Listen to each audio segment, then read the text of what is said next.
Kalau ada alif lam dalam bahasa Arab itu artinya kata benda. Kalau dalam bahasa Inggris the. Ya, the kata sandang. The dalam bahasa Inggris, dalam bahasa Arab alif lam. Jadi Al-Fatihah berarti alif lam dan Fatihah.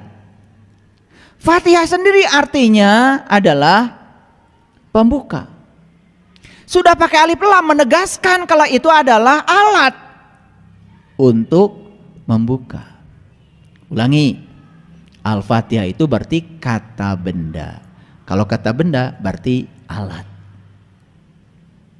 Kalau alat, ada barangnya dong. Jadi surat Al-Fatihah itu yang 7 ayat itu ada barangnya. Ada barangnya. Nama barangnya adalah Al-Fatihah, kunci untuk membuka. Apa yang dibuka? Yang dibuka adalah ketertutupan dirimu dengan Tuhanmu.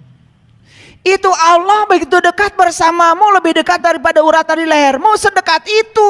Kok masih ada hijab, masih ada penghalang sampai sekarang kau belum merasakan kehadirannya. Lucu bukan? Nah, hijabnya harus disingkapkan. Kalau hijabnya disingkapkan, berai semua. Makanya surah Al-Fatihah terdiri dari 7 ayat. Loh kok sama ya 7 ayat dengan simbolisasi dari leluhur kita tadi. Katanya Shirathul Mustaqim rambut dibelah 7. Apa kaitannya? Ternyata Al-Fatihah itu adalah kunci pembuka mata kalbu yang dapat mengantarkan kita untuk bisa bertatap wajah langsung dengan sejatinya diri kita. Persis seperti ilmu yang diajarkan para nabi, Allah pada para nabi, para rasul, agar kita bisa mengingat Allah banyak-banyak. Itulah intisarinya. Kok angka 7 banyak sekali ya? Coba perhatikan, angka 7 kita hitung. Al-Fatihah 7 ayat. Ayat itu bahasa Arab artinya tanda, 7 tanda. Cari 7 tanda itu, kalau kau bisa menemukan 7 tanda itu, kau akan bisa menemukan kode rahasianya. Leluhur kita mengatakan Shirathul Mustaqim rambut dibelah 7. Ternyata kode rahasianya 7 juga. Kita pergi haji, mutar di Ka'bah 7 putaran, 7 lagi. Kita mondar-mandir atas Safa dan Marwah 7 juga. Kita ambil batu melempar jumroh 7 juga. Ternyata kalau kita ingin kurban dan kurbannya adalah sapi, itu pun harus 7. Bukan ber-7. Salah kaprah. Makanya di Quran jelas yang harus dikorbankan oleh kamu itu sudah spesifik, yaitu sapi betina. Lagi-lagi sapi betina itu simbolik. Sapi betina Al-Baqarah. Ini bukan sapi jantan, betina. Kalian kurban sapinya malah jantan. Udah jelas kok di Quran. Ciri-ciri sapi betina itu 1, tidak muda, 2, tidak tua, pertengahan. Apa maknanya? Kalau kamu belajar meniti ke dalam diri, jangan nunggu tua, keburu budak. Muda aja udah budak. Jangan terlalu muda, karena apa? Terlalu muda belum bisa menyimpan kode rahasia, karena di situ ada kode rahasia yang harus disimpan. Itu maknanya. Pertengahan, ya, mumpung masih hidup. Apa ciri berikutnya? Ciri berikutnya apa? Tidak tua, tidak muda, pertengahan. Ciri berikutnya apa? Warnanya kuning, kuning tua.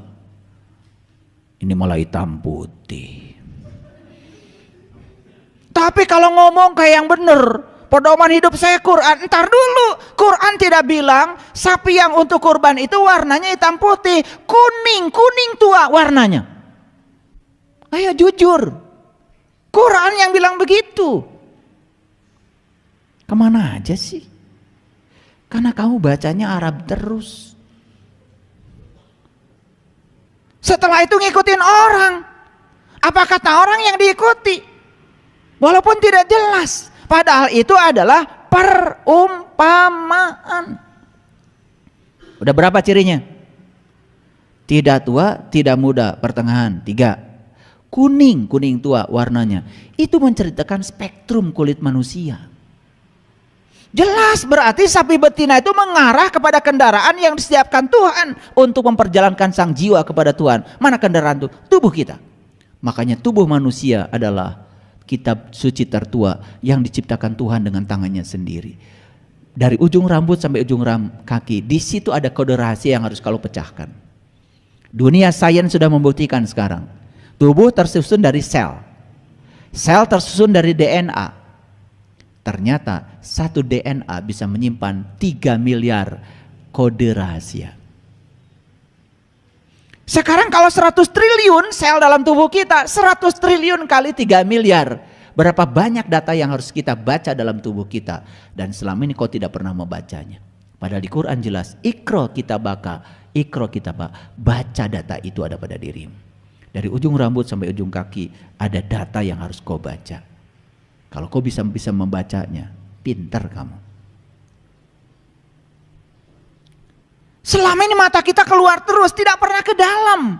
Padahal perintah di Quran, Iqra kitabaka, baca kitabmu. Di situ ada sejumlah data dan informasi yang harus kau tahu.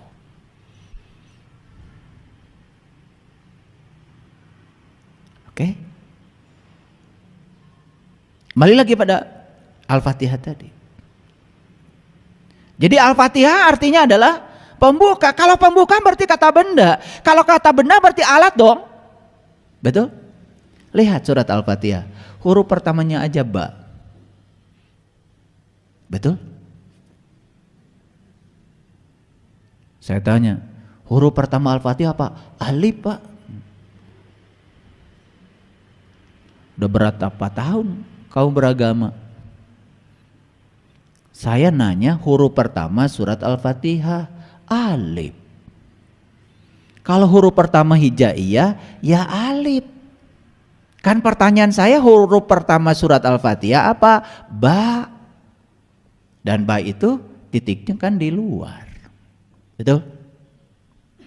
Masih di luar. Nah ternyata ba itu bisa diartikan babun, pintu. Setiap pintu kan ada kuncinya. Lah kalau kalian lupa naruh kunci, repot. Sekarang kunci masuk rumah pun udah pakai kode, betul nggak? Iya. Masuk hotel sekarang nggak pakai cetrek, nggak gitu lagi, pakai kartu, ditempel, tak, gitu kan? Kenapa bisa begitu? Itu pakai barcode namanya. Jadi pakai barcode. Jadi si kartu itu kemudian dicas. Ketika dicas dia menggunakan sistem kuantum. Jadi itu frekuensinya sudah disesuaikan. Nah begitu tek gitu ke kamar itu bisa dibuka.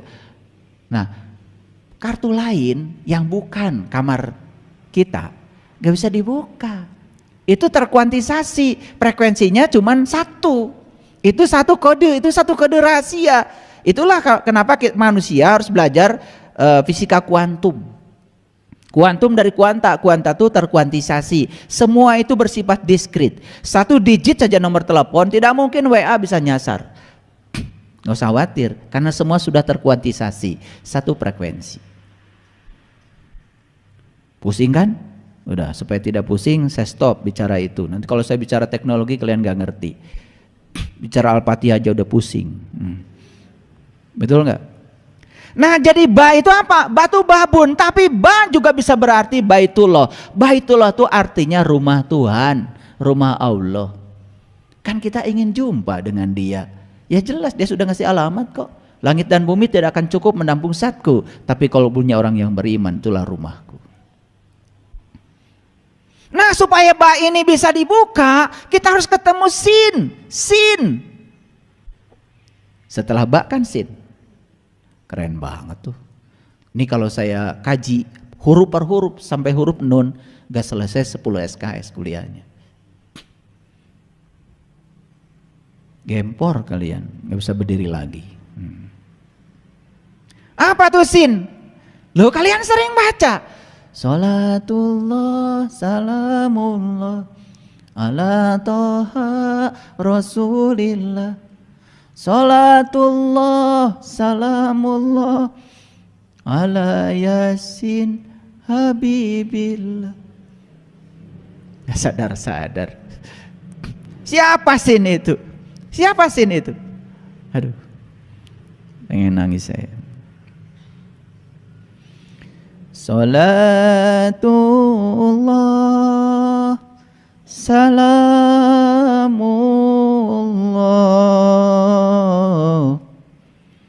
ala toha rasulillah.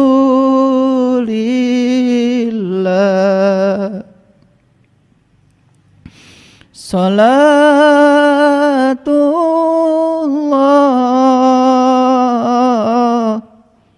salamullah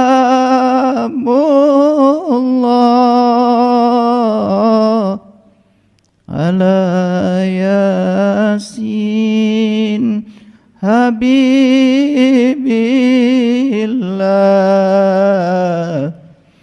ala yasin habibillah.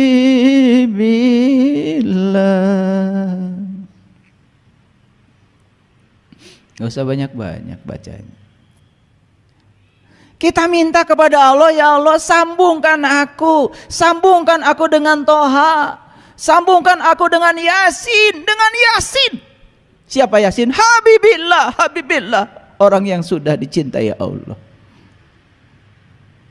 Siapa Yasin itu? Yasin itu adalah para rasul, para nabi. Itulah utusan Tuhan yang akan membantu kamu membuka kode rahasia tentang Mbak.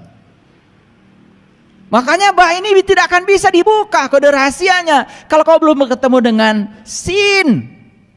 Begitu Mbak dibuka, begitu kodenya, aksesnya sudah kau dapatkan dari sin, dari Toha. Berikutnya apa? Kau akan dapat mim. Mim itu adalah ma'rifat, mengenal. Siapa yang kita kenal? Allah Ar-Rahman Ar-Rahim. Lengkaplah surat Bismillahirrahmanirrahim. Ba sin mim Allah Ar-Rahman Ar-Rahim. Sampailah pada dia.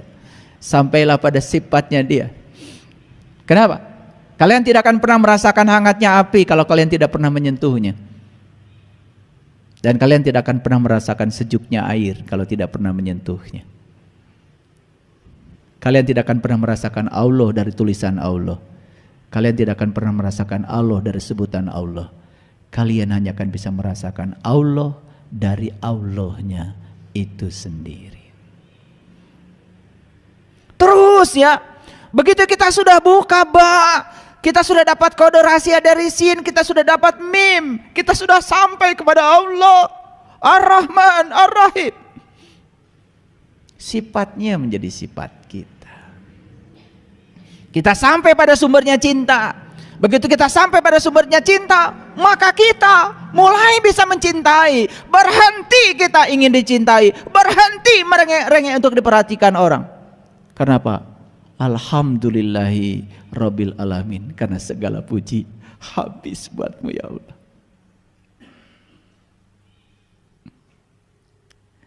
Setelah kita mengaturkan segala puji bagi Allah, habis buatmu ya Allah. Tidak ada pemberian yang aku lakukan ya Allah, tidak ada. Karena aku hanya dipakai oleh Engkau menjadi magalantara untuk menjadi kepanjangan tanganmu untuk memberi kepada siapapun. Tidak ada orang yang aku tolong ya Allah, tidak ada. Karena semua pertolongan darimu, tanganku hanya digunakan Engkau untuk menolong mereka.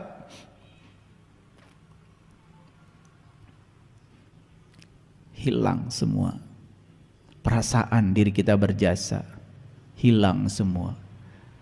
Disitulah kita bisa memasuki rasa Alhamdulillahi Rabbil Alamin.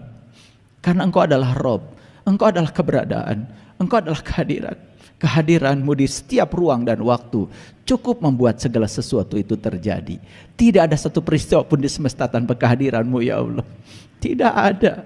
Maka aku tidak bisa menolak apapun yang terjadi. Karena semua terjadi karena kehadiranmu. Semua terjadi karena ada keberadaanmu di belakangnya. Selesai. Baru kita mengucapkan kalimat yang kedua. Ar-Rahman, Ar-Rahim. The day with love. Start the day with love. Fill the day with love. Awalilah harimu dengan Rahman dan Rahim. Isilah harimu dengan Rahman dan Rahim. Awali pagi-pagimu dengan cinta kasih. Dan isilah hari-harimu dengan cinta kasih. Ketika bangun tidur, katakan pada dirimu, Tuhan, terima kasih atas hadiah kehidupan yang masih Engkau titipkan padaku. Jangan pernah ada satu orang pun yang berkurang kebahagiaannya ketika bertemu dengan aku. Jangan pernah ada orang yang terluka hatinya ketika bertemu dengan aku. Izinkan aku menjadi sumber cintamu. Izinkan aku menjadi sumber sukacitamu. Izinkan aku menjadi sumber kedamaian ya Allah. Kemanapun aku pergi, mereka mendapatkan kebahagiaan dengan kedatanganku. Start the day with love. Fill the day with love. Isilah hari-harimu dengan cinta. Hadiah dari cinta, hadiah dari mencintai adalah dicintai. Apa yang akan terjadi setelah itu? Kalian akan berkelimpahan. Kalau hari ini kalian makan pun masih susah. Kalau hari ini uang pun masih sulit datang. Kalau hari ini semua teman-teman baik menjauh dari kamu. Kalau kali ini orang tidak merindukan kamu. Tanyalah pada dirimu. Ada apa dengan diriku?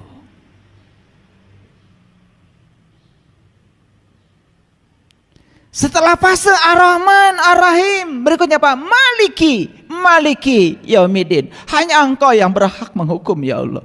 Hanya Engkau yang berhak menilai ya Allah. Kau akan terbebas dari kebiasaanmu menilai dan menghukum siapapun. Kau akan mulai bisa menerima semua orang apa adanya. Ukur setiap orang berdasarkan ukuran orang itu.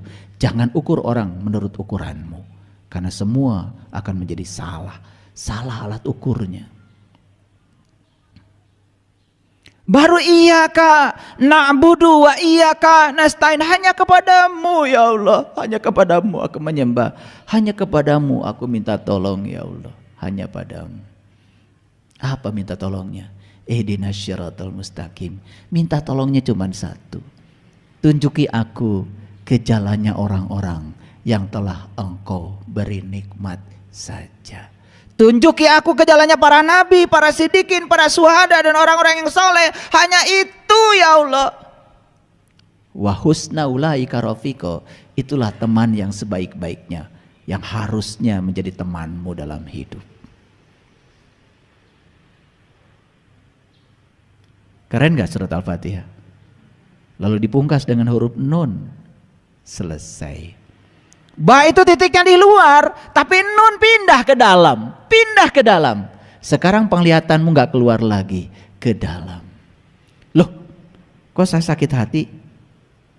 Kemarin waktu awal perjalanan kita mengira sakit hati buatan orang. Begitu sudah sampai pada nun, lihat ke dalam. Ini dari mana nih sakit hati itu asal usulnya? Oh, ternyata sakit hati berasal dari keinginan saya. Karena saya ingin orang seperti yang saya mau.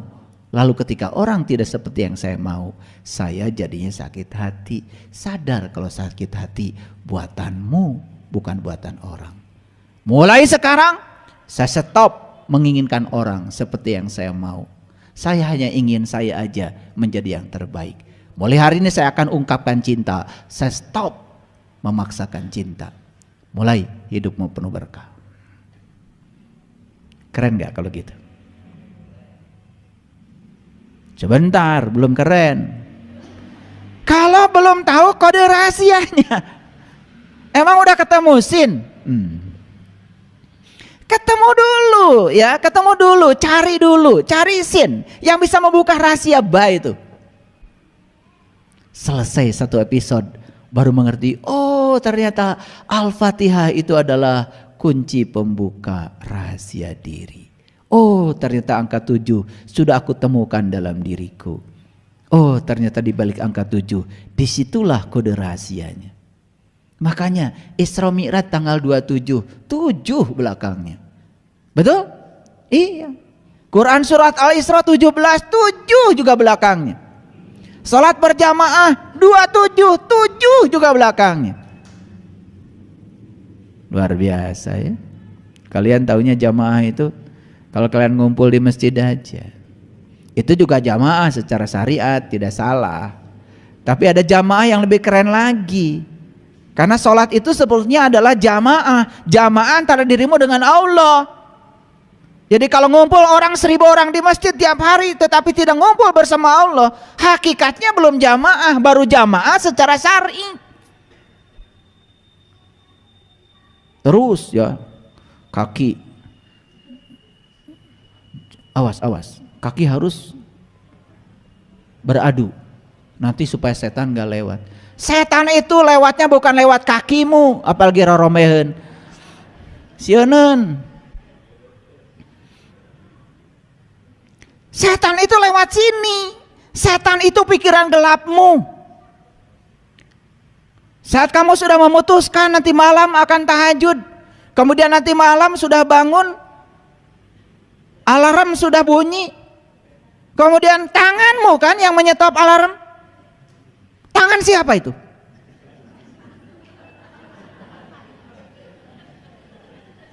Sampai sekarang masih belum kenal sama setan. Tadi malam saya nggak jadi tahajud karena apa? Begitu alarm bunyi dimatikan. Sama siapa? Sama setan. Oh, setan sekarang sudah bisa mematikan alarm. Masih belum jelas, pagi-pagi lihat itu setan di cermin. Ternyata setan itu huluna segede muning, awakna segede hurang, ayana dikuring, rupana jiga eta anu ngomong setan.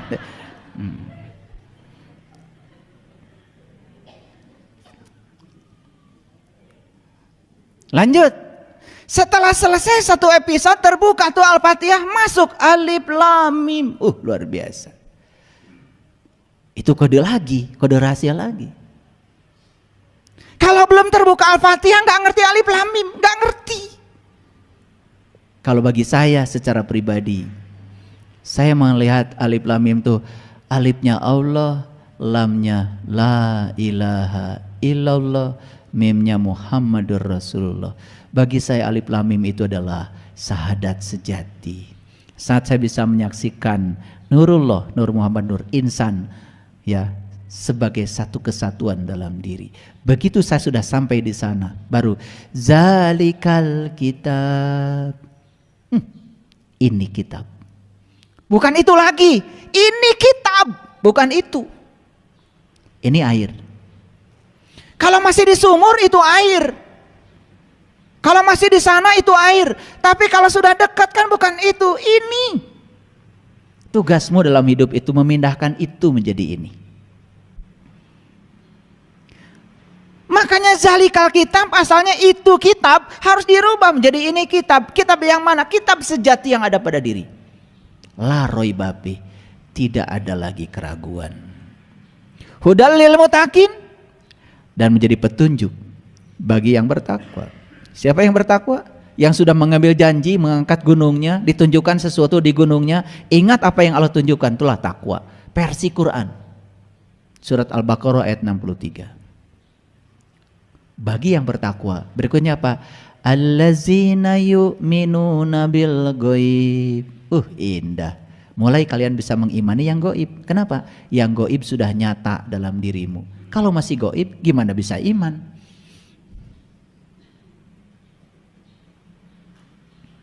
Allazina yu'minuna bil ghaibi wa yuqimunas shalah. Setelah kau bisa mengimani yang gaib, karena yang gaibnya sudah nyata dalam dirimu, kau sudah menyaksikannya, maka barulah kau bisa mendirikan sholat. Sholatnya jadi khusyuk, sholatnya jadi bisa mengingat kepada Allah. Keren banget. Allazina yu'minuna bil ghaibi wa yuqimunas shalah. Itu wa mimma razaqnahum yunfikun. Baru bisa berbagi. Apa yang dibagikan? Subhanallah. Membagikan ikan. Mereka hanya makan ikan. Tapi kalau membagikan kail, mereka bisa cari ikan sendiri.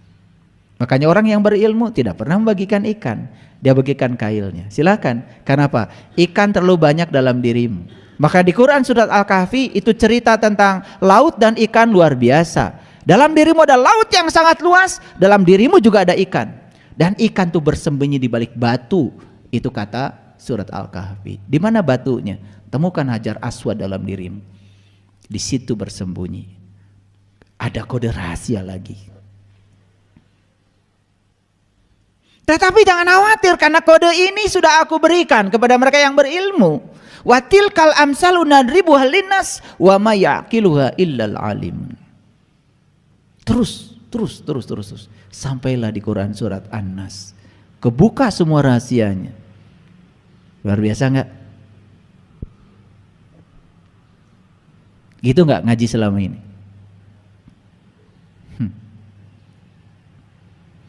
Terlalu sibuk memperbaiki makhraj.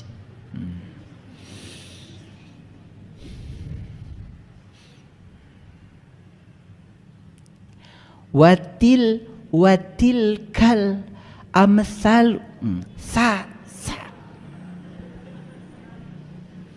Naon teh hartosna? Teuing. Sampai nggak peduli isinya apa.